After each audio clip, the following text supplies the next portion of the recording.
The hills of Los Angeles, once a postcard of golden sunsets and celebrity mansions, are now scarred with the wounds of raging wildfires. Fueled by the Santa Ana winds, the fires tore through neighborhoods with a terrifying speed, leaving a trail of destruction in their wake. Homes, businesses, memories, all turned to ash in the blink of an eye. The air, thick with smoke and the acrid smell of burning, carries with it the echoes of sirens and the frantic shouts of firefighters battling a relentless enemy. The scale of devastation is hard to comprehend. Entire communities erased, livelihoods upended, and the familiar landscape transformed into an alien charred wasteland.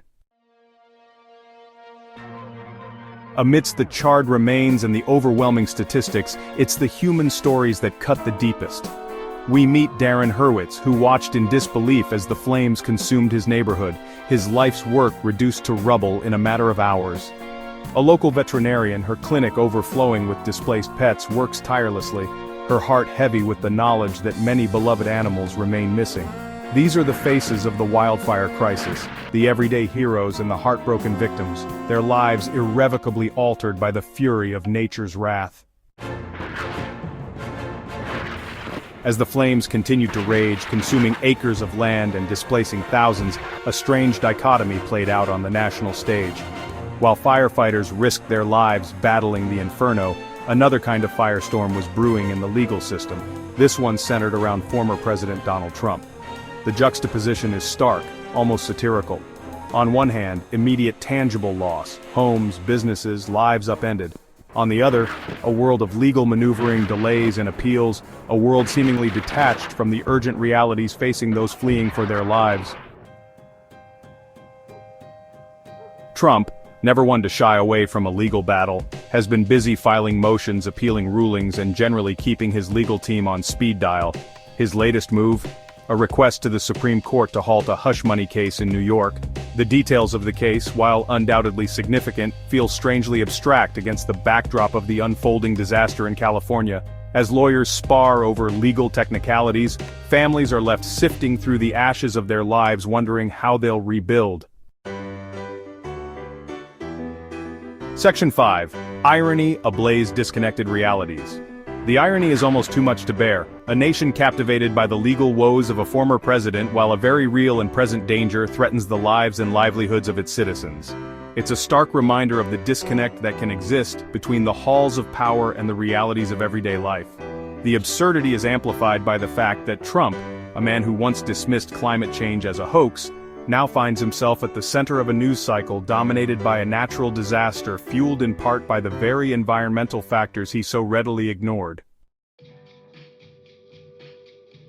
Section 6. The human cost of inaction. The wildfires in California are a stark reminder of the human cost of inaction, of the price we pay when we fail to address pressing issues like climate change.